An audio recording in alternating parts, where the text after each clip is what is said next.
د لاعلاجه بیماریانو دپاره یو ډیره اهمه او خاص وظیفه صرف او صرف درې مختصر د الله نومونه دي. دا وظیفه دا واورئ او د ثواب په نیت باندې د کتلو نه مخکې ټولو مسلمانانو ته ورسوئ.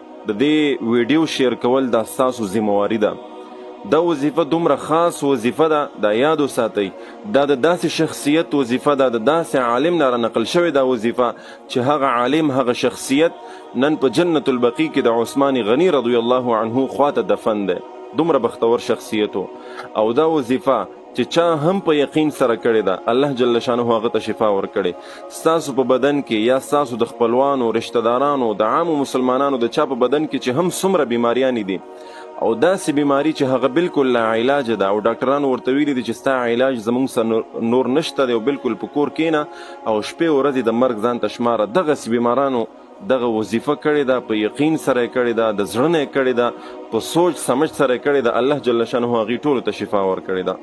نو لہذا دا وظیفه زه تاسو درښودل غواړم او دا ستاسو ذمواري ده چې دا به نورو مسلمانانو ته رسوئ، ځکه ډېر مسلمانان دغسې په کورونو کې پراته دي چې د خپل ژوند نه مایوسه شوي دي او دنیاوي طور سره څومره ډاکټران او څومره خلک چې دي هغې بالکل عجز شوي دي، ورته ویلي دي چې ستاسو علاج موږ سره نور نشته او بس په کور کښېنئ د مرګ شپې ورځې ځان دپاره شمارئ.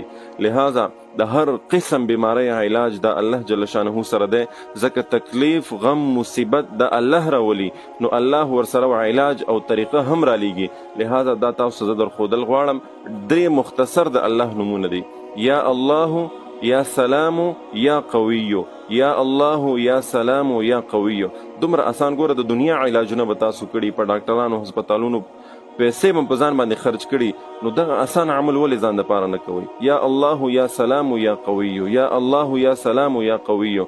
طریقې کار دا دی چې دا به د ورځې 314 کرته وایي، 313 مرتبه، 313.